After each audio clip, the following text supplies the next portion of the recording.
ତାଳପଦା ତାଳପଦାର ଇଏ ହେଉଛି ସମୁଦ୍ର ଉପକୂଳ।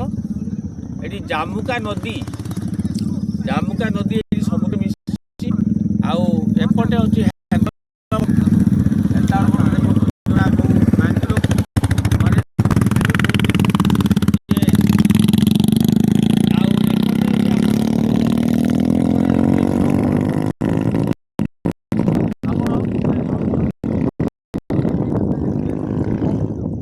ସମୁଦ୍ର ସାଙ୍ଗରେ ଜାମୁକା ନଦୀର ଏଠି ମୁହାଣ ମିଶିଲା ପରେ ଗୋଟେ ଅପୂର୍ବ ଶୋଭା, ଗୋଟେ ଅଖ୍ୟାତ ଯେଉଁଠିକି ଲୋକ ଜାଣିନାହାନ୍ତି ଗୋଟେ ପର୍ଯ୍ୟଟନସ୍ଥଳୀ ବାଲେଶ୍ୱର ଜିଲ୍ଲାର ତାଳପଦା ଠାରେ।